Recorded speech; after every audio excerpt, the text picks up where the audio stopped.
अस्सलाम वालेकुम dear students, I am Hina. Last time हम डिस्कस कर रहे थे the most important question of probability distributions that are comes from probability geometric distribution and the negative binomial distribution. Many of the questions came in the PPSC exams from the probability geometric distribution and the negative binomial distribution. As I already told you that both of these distributions are resemble to each other, लेकिन इन दोनों distributions के दरमियान एक difference है। और अगर आपको ये कंसेप्ट समझ आ जाएगा, आप इजीली जो क्वेश्चंस रिलेटेड होंगे इन दोनों डिस्ट्रीब्यूशंस के, आप उसको आराम से सॉल्व कर सकते हैं। इन माय फर्स्ट वीडियो मैंने आपको बताया था कि आपने किस तरीके से फाइंड आउट करनी है probability that you will win in the fourth game, कि अगर जहाँ पर भी बहुत सारे लूजेस के बाद सक्सेस की बात हो रही होगी, वो आप ये समझ लें कि हम उसमें किसकी बात कर रहे हैं, हम उसमें ज्योमेट्रिक डिस्ट्रीब्यूशन की बात करें। और वैसे भी जहाँ पर भी बात होती है कि इसकी सक्सेस की, फर्स्ट सक्सेस की बात होगी, वहां पर आपकी ज्योमेट्रिक डिस्ट्रीब्यूशन यूज होती है। Come to the question number B, which is what is the probability of winning with in the 4 games. अब यहाँ पर भी आप देखें तो आपको विनिंग की ही बात की गई है और साथ में ये लिखा गया है कि विद इन द 4 गेम्स, यानी कि टोटल 4 गेम उन्होंने प्ले किया और उसकी क्या प्रोबेबिलिटी होगी कि वो विद इन द 4 गेम्स जीत जाए। Here the word within is very important and अब ऐसा भी हो सकता है कि वो पहली गेम खेले और फर्स्ट विन में ही जीत जाए, वो सेकंड गेम खेले और सेकंड विन में जीत जाए, वो थर्ड खेले और थर्ड में जीत जाए, और फोर्थ खेले और फोर्थ में भी वो विन कर ले। तो हमारे पास ये चांसेस होते हैं कि हम कर सकते हैं कि हम फाइंड आउट कर सकते हैं कि विद इन 4 इट मीन के 1 से लेकर 4 तक में वो किसी एक गेम में वो विन कर सकता है। ये उसकी क्या होगी, प्रोबेबिलिटी होगी विद इन द 4 गेम्स। ठीक, अब आपने क्या करना है कि सबसे पहले अपने क्वेश्चन को अंडरस्टैंड करना है। जब आप क्वेश्चन को अंडरस्टैंड कर लेंगे, फिर आपने आगे जाना। अब जहां पर वो विनिंग की बात कर रहा है विद इन द 4 गेम्स, इसका मतलब ये है कि उसने कोई गेम लूज नहीं की होगी। प्रोबेबिलिटी डिस्ट्रीब्यूशन में हम एक थ्योरम पढ़ते हैं, एक हम इक्वेशन पढ़ते हैं कि probability of A plus probability of A की बार इज इक्वल टू 1, यानी कि जो विनिंग की प्रोबेबिलिटी होगी और नॉट विनिंग की जो प्रोबेबिलिटी होगी वो 1 के इक्वल होती है। अब हमने क्या कहा कि बेसिकली हम ये बात करें कि नॉट लूजिंग ऑल 4 गेम्स, कि वो जो क्वेश्चन ऊपर दिया गया है उसमें यही बात बयान की गई है कि वो नॉट लूजिंग ऑल 4 गेम्स, कि वो 4 गेम्स को लूज नहीं कर रहा। जहां वो 4 गेम्स को लूज नहीं कर रहा होगा तो उसका आपके पास क्या सीक्वेंस बनेगा, probability of A winning plus probability of A not winning is equal to 1 है। हमने नॉट लूजिंग की बात करनी है, अगर हम लूजिंग गेम में से 1 माइनस कर दें तो हमारे पास नॉट लूजिंग की प्रोबेबिलिटी आ जाएगी।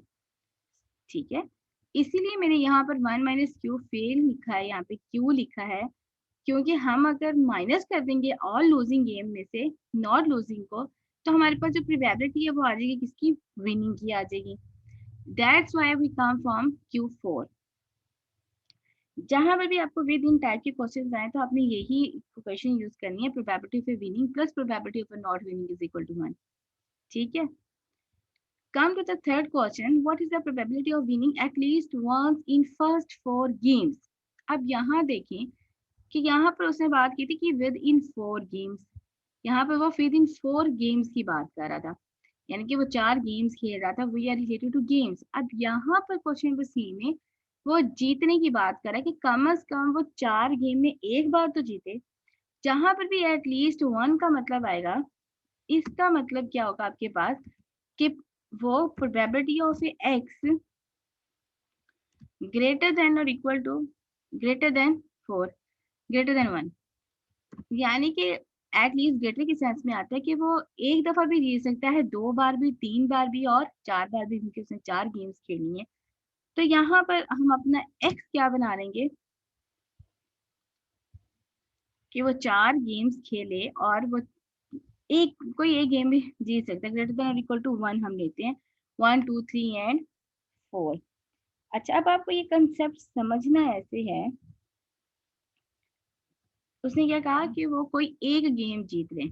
ठीक है, अब हम यहाँ पे मैंने लिखा 0 1 2 3। अब मैंने यहाँ पर ये ऐसे क्यों लिखा, इसकी क्या वजह थी? उसने कहा कि वो कोई एक गेम भी जीते।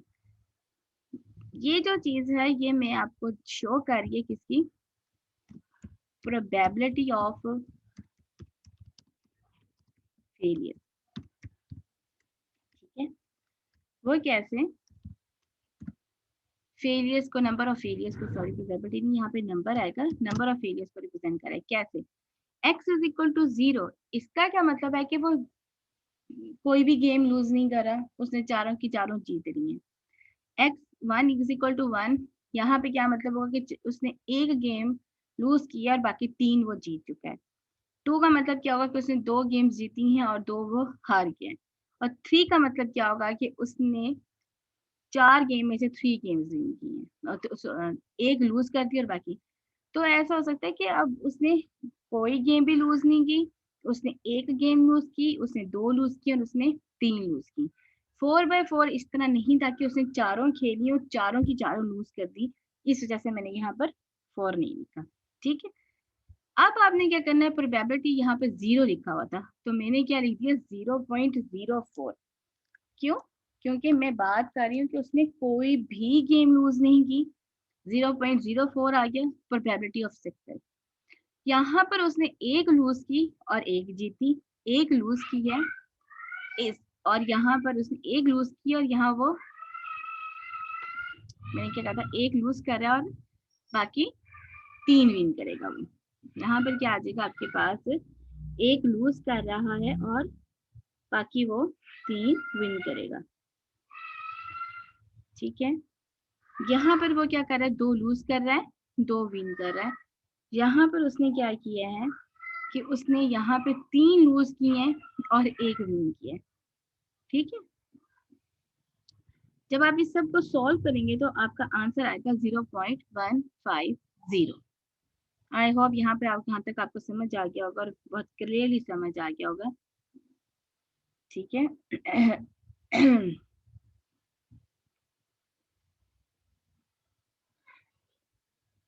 Next question number D, what is the probability that you win second time on fifth game? This is very important. Now the point comes जब आप distinguish कर सकते हैं कि आपका जो क्वेश्चन है वो नेगेटिव बाइनोमियल डिस्ट्रीब्यूशन से रिलेटेड है या आपका क्वेश्चन बाइनोमियल डिस्ट्रीब्यूशन से रिलेटेड है। आप एक बार इस क्वेश्चन को दोबारा रीड करें।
Now again read this question. What is the probability that you win second time on the fifth game?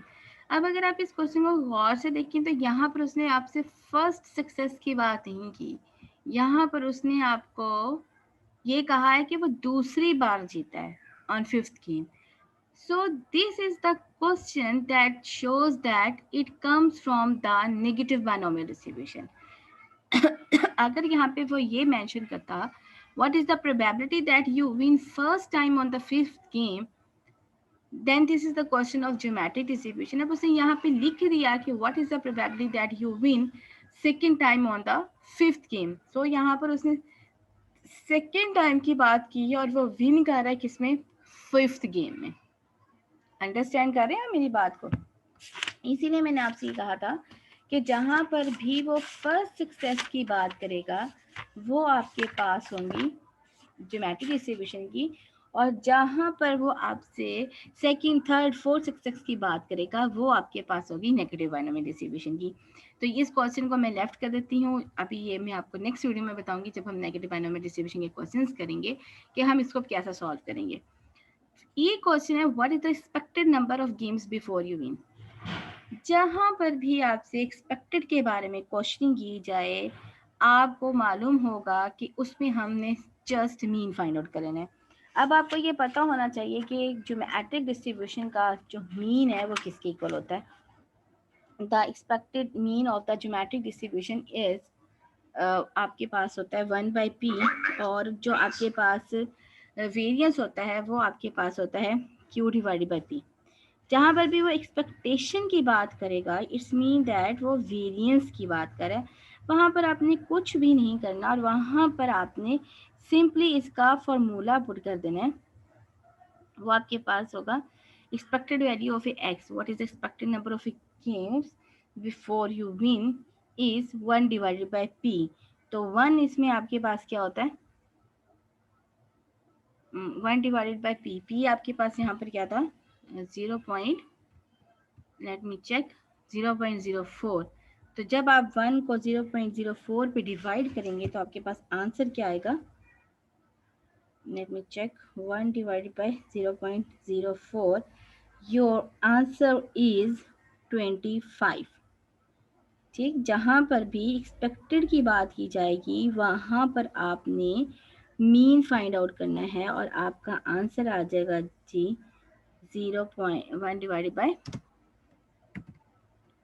p और 1 divided by 0.04,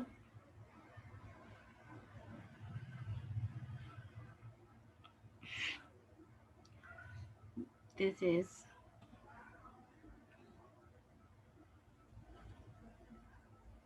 25, राइट। होप कि आपको ये कंसेप्ट बहुत अच्छे से समझ आ गया होगा और आपको कोई परेशानी नहीं होगी। अब जब आप ज्योमेट्रिक डिस्ट्रीब्यूशन क्वेश्चन सॉल्व करेंगे आप आंखें बंद करके कर सकते हैं। For more videos please like and subscribe my channel. Thank you so much.